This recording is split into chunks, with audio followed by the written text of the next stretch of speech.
Hola amigos, y estamos regresando a nuestro Cardio Tips Podcast con nuestro episodio número 94 y es muy importante que hablemos hoy del choque cardiogénico. Aquí comienza Cardio Tips Podcast.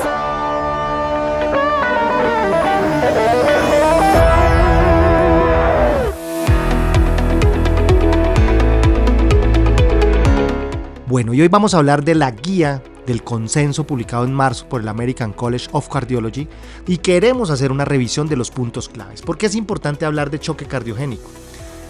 Este constituye una de las principales causas de admisión a la unidad de cuidado intensivo cardiovascular, siendo una condición altamente letal, con una mortalidad a corto plazo de 30 hasta el 40%. Se define como un trastorno cardíaco que produce hipoperfusión tisular sostenida. La guía del American College nos detalla una hoja de ruta de las primeras 24 horas del abordaje. El diagnóstico temprano es de vital importancia y empieza al poseer una alta sospecha clínica de un estado de un gasto cardíaco inadecuado en aquellos pacientes en riesgo. El choque cardiogénico asociado al infarto agudo de miocardio es el más estudiado en los ensayos clínicos. Sin embargo, el choque cardiogénico debido a causas no agudas, específicamente relacionados con insuficiencia cardíaca crónica, ha aumentado en la última década. La presencia de hipotensión sistólica, una presión sistólica menor de 90 milímetros de mercurio o una presión arterial media menor a 60 milímetros de mercurio o una disminución de más de 30 milímetros de mercurio desde el valor basal de esa presión sistólica durante más de 30 minutos son signos que nos hacen sospechar la presencia de choque cardiogénico. Ahora, una frecuencia cardíaca mayor a 100 latidos por minuto y una presión de pulso estrecha menor al 25% es importante tener en cuenta para alertar al personal de salud. Y recordemos que la presión de pulso es esa diferencia entre presión arterial sistólica y presión arterial diastólica. Al examen físico, los hallazgos que se deben evaluar son letargo, confusión, alteración del estado mental, extremidades frías, palidez, diaforesis, llenado capilar prolongado más de 2 segundos y una disminución de la diuresis. Y aquí tenemos dos valores importantes. Si tenemos diuresis de menos de 30 mililitros por hora en un valor absoluto o una diuresis menor a 0.5 mililitros por kilogramo por hora, incluso en ausencia de hipotensión, pueden ser indicativos de que estamos ante un choque cardiogénico. Por tanto, la ACC nos plantea el acrónimo SOSPECT-SC, en español sospecha, cuyos componentes incluyen los criterios mínimos necesarios para realizar un diagnóstico temprano del choque cardiogénico. Las siglas son SOSPECT, como SUSPECTSC, y en español pues es sospecha, y vamos a decir cada letra qué es lo que significa. S de síntomas y signos, que ya los mencionamos en choque. U de gasto urinario o una oliguria menor a 30 mililitros por hora o menos a 0,5 mililitros kilogramo por hora. S de hipotensión sostenida, una presión arterial sistólica menor de 90 milímetros de mercurio, presión arterial media menor de 65 milímetros de mercurio por más de 30 minutos. P de perfusión, y debemos evaluar en perfusión marcadores de hipoperfusión. Por ejemplo, un ácido láctico mayor a 2 milimoles litro, una ALT mayor a 200 unidades litro o más de 3 veces el límite superior de lo normal, o una creatinina mayor o igual a 2 miligramos decilitro del límite superior normal, un pH menor a 7.2, o sea, tener acidosis, y que esa acidosis sea metabólica sin otra causa conocida. La E, y entra el electrocardiograma o el ecocardiograma. Es muy importante para la sospecha de choque cardiogénico tener estos estudios. Evaluemos isquemia en el electro, en el ecocardiograma alteraciones segmentarias de la motilidad, tamaño y función del ventrículo derecho y el izquierdo, disfunción sistólica de ambos ventrículos, así como evaluar la patología valvular y también evaluar el continente del pericardio y la vena cava. C de congestión. T de activación del equipo triage y choque adecuado al traslado a un nivel superior de atención. Y dentro de las causas de choque también podemos hallar choque asociado a infarto agudo de miocardio, insuficiencia cardíaca, poscardiotomía, choque secundario, por ejemplo, a arritmias o a patología valvular o pericárdica. Y debemos tener en cuenta, muy importante, la clasificación del estadiaje de choque cardiogénico. Creo que en esto la Sociedad de Cirujanos Cardiovasculares e Intervencionistas, la SCAI, creo que es muy importante y se dieron un punto vital, y es en estadiaje de este choque cardiogénico, colocando el estadio A, que son los pacientes en riesgo, y creo que cada vez debemos actuar más ahí.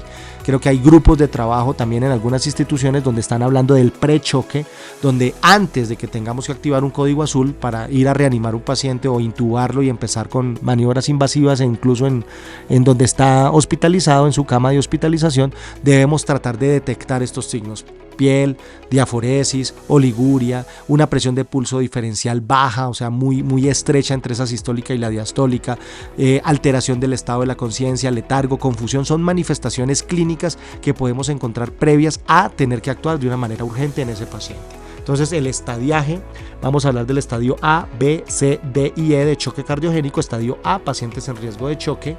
B, evidencia clínica de inestabilidad hemodinámica o hipoperfusión. C, hipoperfusión, que ya requiere intervenciones farmacológicas o mecánicas. Farmacológicas como medicamentos, adrenalina, fenilefrina, noradrenalina, milrinone, dopamina, bueno, todo lo que tengamos que ver con nuestro arsenal terapéutico. O mecánicas como un balón de contrapulsación intraaórtico o dispositivos de asistencia ventricular avanzadas. D, falla para restaurar la perfusión. Y E, colapso circulatorio inminente. Entonces, hablemos del abordaje. Primero, la activación del equipo. La conformación de un equipo estandarizado interdisciplinario en su manejo ha demostrado mejoría en los desenlaces clínicos. Este equipo puede incluir cuidado intensivo, cardiología de trasplante, equipo de falla cardíaca avanzada, cardiología intervencionista y cirugía cardiovascular, e incluso cuidados paliativos. Es muy importante que lo tengamos en cuenta. Y teniendo en cuenta que cuidados paliativos es una especialidad muy importante incluso en estos momentos críticos del choque cardiogénico. Seguimos con la monitorización hemodinámica. La monitorización permite al clínico evaluar el estado congestivo, si es un perfil de un fallo dominante del ventrículo izquierdo o si es un perfil del fallo ventricular derecho o biventricular.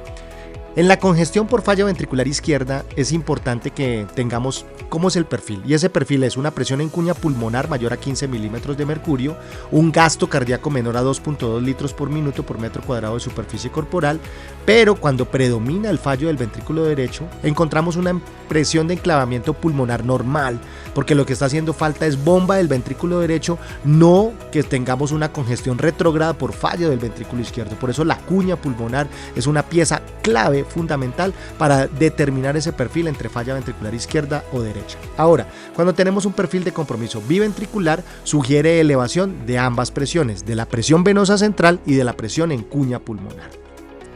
Dentro de los parámetros hemodinámicos asociados con resultados adversos en mortalidad incluyen una presión arterial media baja, o sea, menos de 60 milímetros de mercurio como presión media, elevación de la presión de la aurícula derecha, que estaba hablando de congestión retrógrada a nivel de cavidades derechas, relación entre la presión de la arteria pulmonar y enclavamiento pulmonar mayor a 0.6 milímetros de mercurio, y una reducción en el índice de pulsatibilidad de la arteria pulmonar.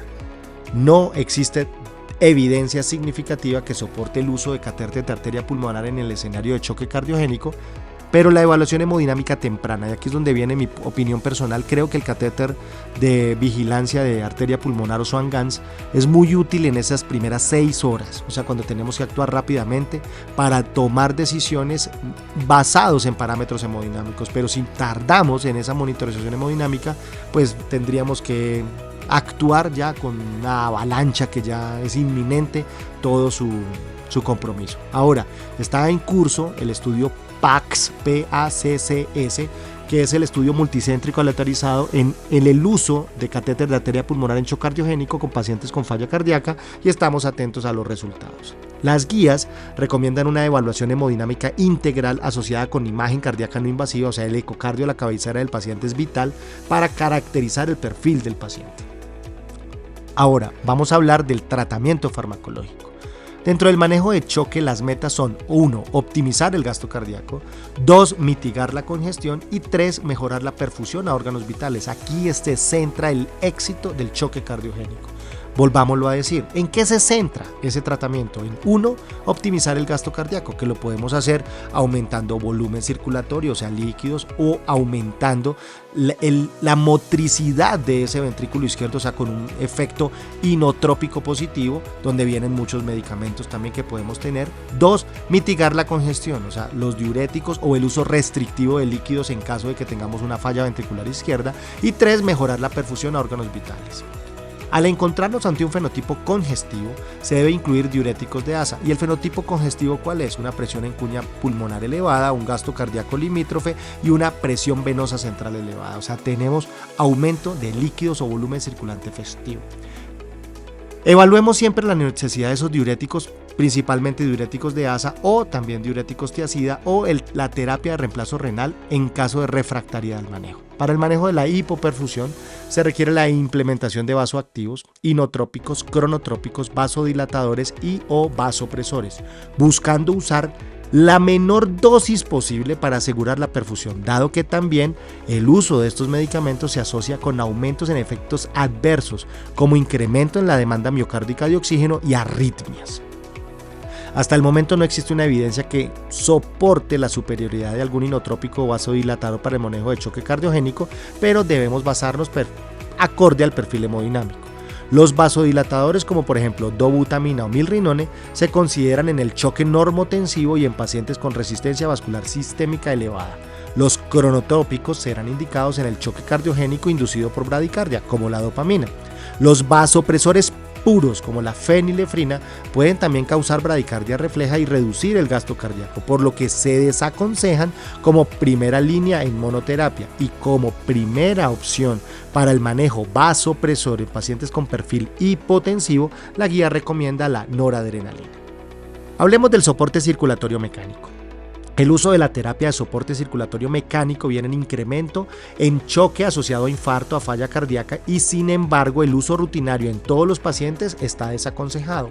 El soporte mecánico busca primero la descarga ventricular, o sea, ayudar a ese ventrículo izquierdo principalmente o derecho dependiendo de la terapia ECMO que necesitemos, y restaurar la perfusión sistémica. Se diseña como una terapia puente de ese paciente hacia terapias avanzadas, o sea, terapia puente a trasplante, terapia puente a destino, o terapia puente también con pacientes que en un momento dado estamos esperando trasplante cardíaco o algunas intervenciones adicionales, o terapia puente a recuperación.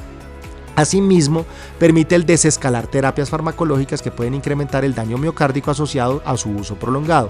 Dentro de estas terapias tenemos balón de contrapulsación intraaórtico, tenemos Impella y las diferentes variantes de Impella, variante CP o variante 5.5, Tandem Heart o ECMO dentro de las diferentes posiciones, ECMO veno-venoso, veno-arterial.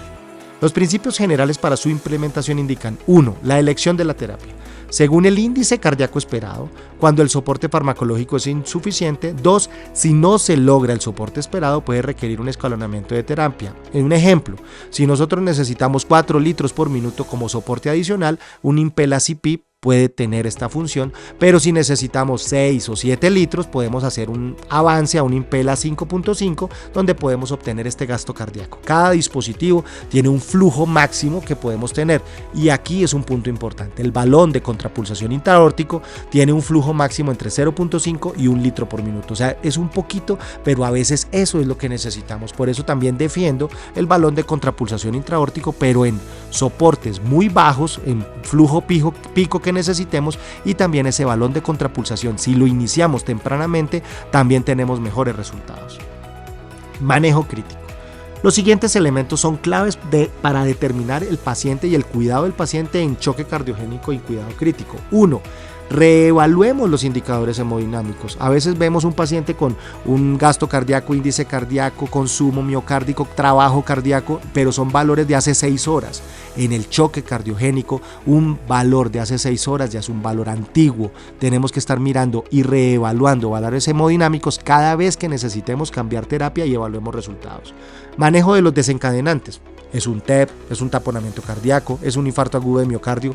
Yo puedo estar teniendo todos los demás tratamientos, soportes vasoactivos, intubación y demás, pero si es un vaso culpable de un infarto con elevación del ST, lo primero es abrir el vaso. Si es un TEP, tengamos en cuenta una trombolisis para TEP, o si necesitamos en emergencia una cirugía cardiovascular de una trombectomía, también podemos tenerlo como opción. 3. Mitigar las complicaciones de la terapia de soporte circulatorio mecánico. Tampoco es inocuo, podemos tener complicaciones vasculares, podemos tener complicaciones trombóticas, complicaciones de hemodilución, complicaciones de sangrados. Entonces es importante mitigar estas lesiones. También manejemos las lesiones de órgano blanco, riñón, cerebro, corazón, órganos gastrointestinales y demás. También podemos tener lesiones de órgano blanco asociado a choque. Desescalemos las terapias de forma temprana. A veces ya tenemos un paciente en 150-100 de tensión arterial, gasto cardíaco normal y seguimos con dosis altas de algunos vasopresores. Y el manejo interdisciplinario. En cuidado intensivo es muy importante ese manejo interdisciplinario entre intensivista, cardiólogo, nefrólogo, neurólogo, terapias de soporte, terapias de trasplante, porque creo que es importante siempre el manejo y el cuidado en equipo. En cuanto al seguimiento, es importante evaluar las complicaciones vasculares asociadas a los dispositivos de soporte. Tengamos en cuenta la isquemia, los sangrados en las extremidades y aquellas asociaciones también con ventilación con presión positiva a dosis altas, neumotoras, alteraciones torácicas y la lesión pulmonar asociada a ventilación mecánica. Como conclusiones, el tratamiento óptimo del choque cardiogénico representa un enfoque multidisciplinario adaptado al perfil hemodinámico y metabólico de cada paciente. De esta manera se plantea un esquema de 1. Reconocer que la causa, los desencadenantes, las acciones que podemos tomar antes en ese estadio A de choque cardiogénico, que es el prechoque. Optimicemos nuestras terapias, estabilicemos nuestro paciente y desescalonemos de forma temprana. Esto es lo que teníamos que transmitir como mensaje desde la guía de choque cardiogénico del ACC, y recordemos, amigos, a cuidar el corazón hasta el último latido. Sigue al Dr. Conte en sus redes sociales, Facebook, Instagram, YouTube y TikTok.